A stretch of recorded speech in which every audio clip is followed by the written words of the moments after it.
So let's discuss rods.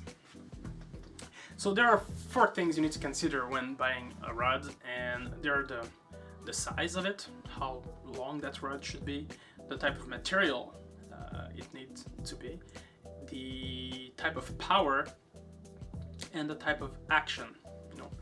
So about the size, what I would suggest you, size equates to casting distance, and to me casting distance means a lot. It allows you to fish, it gives you more possibility, okay? It increases your chances.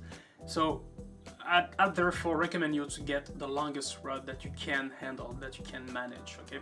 But a few things to keep in mind. A long rod is going to be harder to manage, especially if it's one piece, it's going to be even harder, but usually they will come in 2 you can take them down into 2 pieces, but you still need to consider that size in your backpack or in your car when you're moving around. And also know that a longer rod is going to be heavier, and it's, if you're casting all day, you need to factor that in, the weight of that rod. And if you're also, a longer rod will also be more cumbersome to cast. Sometimes when you're around a lake or on a river, you have branches, you have trees around you, and maybe it's not, you won't be like super convenient. So in some area you want a shorter rod, in some other area where you can have, if you're fishing in an open area, then yes, of course you can have like a super long rod, but it's not always convenient. Yes, casting distance is great, and having a long rod is helpful, but in many instances it can be inconvenient to have such a long rod. So I would suggest go with the longest that you feel comfortable with. On an average, people will usually have a 6.5 or 7 foot rod for fishing. Most of my rods are 7. I have one that is 5 and 5, and I love it. It's my ultralight when I'm fishing small streams and river, and I want it to be small and compact, so I can, or even in the backpack, it's very, very light. And my longest in spin fishing, I'm not talking about fly fishing here. Fly fishing is another world, but my longest for spin fishing is 8.5. So the most common material you'll find for rods are graphite, fiberglass, or composite. A composite is a mix of fiberglass and graphite, and it will have the quality of each.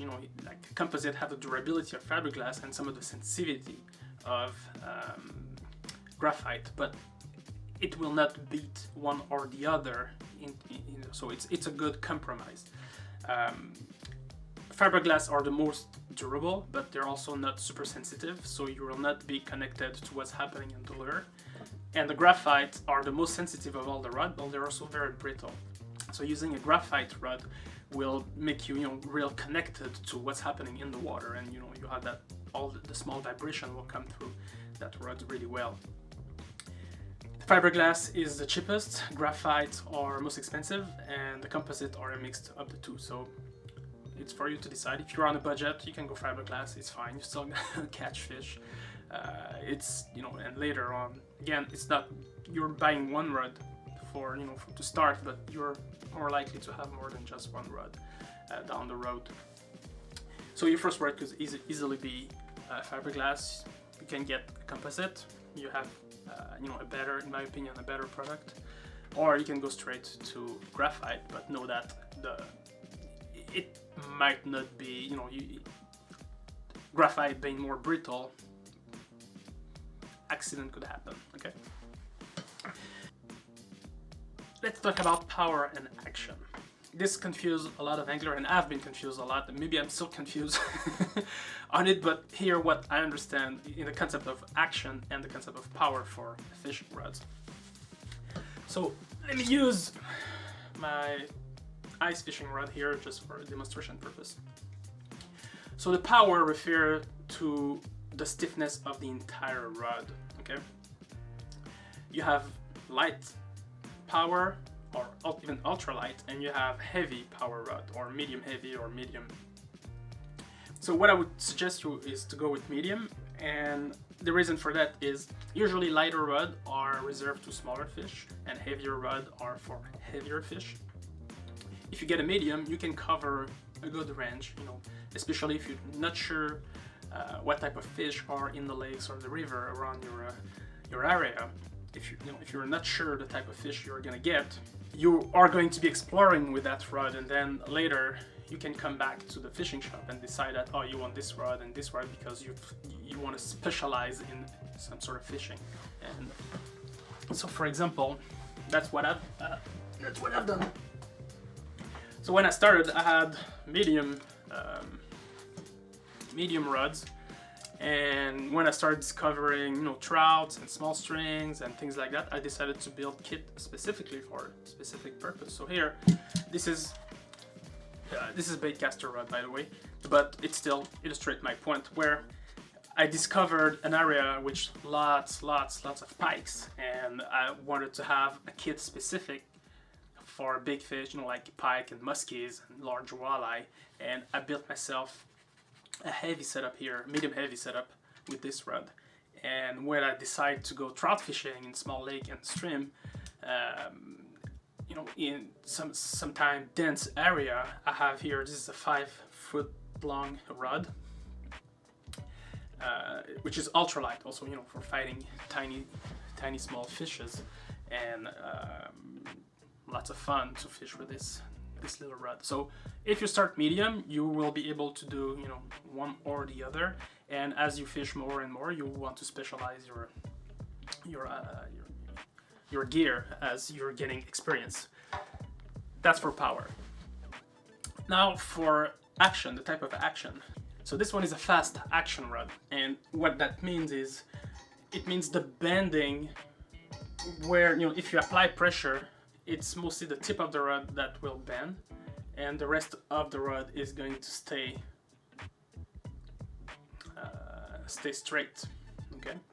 If it was a moderate or even a slow action, that arc is going to be across the entire, like this place here wouldn't be straight, it would be like curved all the way. Like, let me illustrate that with another rod. If it was a slow or moderate, you have more bend across the entire rod. Okay.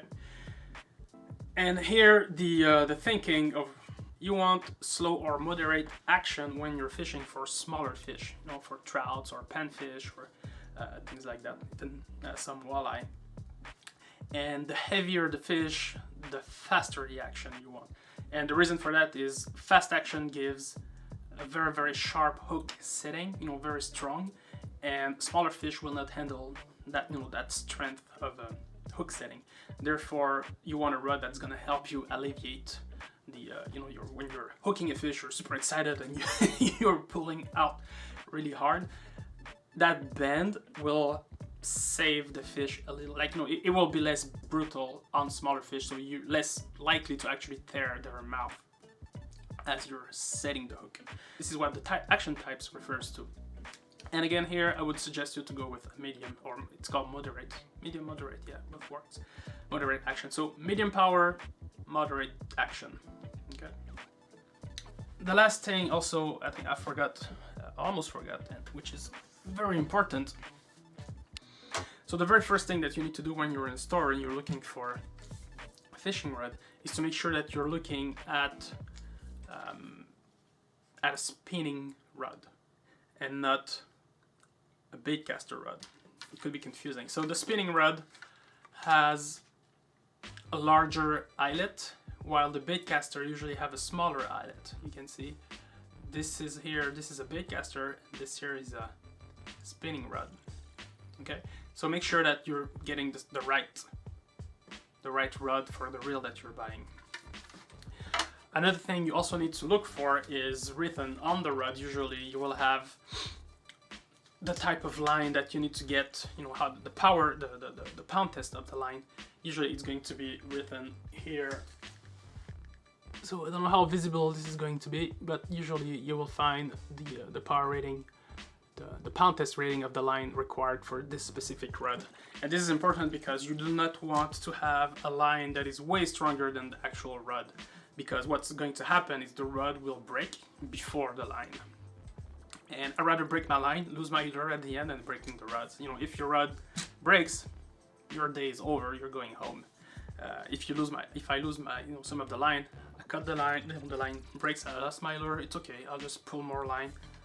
I made a new knot. I attached some of the lure, and I can continue fishing. So the type of action and power is always going to be written on the rod. Here near the base, usually you have the logo. You have some specification. You have the pound test rating of the line that you need to pair with that line. And the type of action it has and the type of power it has.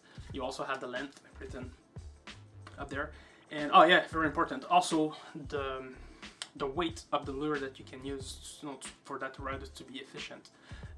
You cannot just attach whatever and just start throwing. Usually you'll have a limit, and so for example here this is a medium heavy, and I can go with 3/8 to 1 ounce for a bait to cast. If I were to look at my ultralight setting here, so for my ultralight here, what I can throw with this is, so for the line, this is rated 2 to 6 pound test line, so I shouldn't use a line that is has more pound test than this.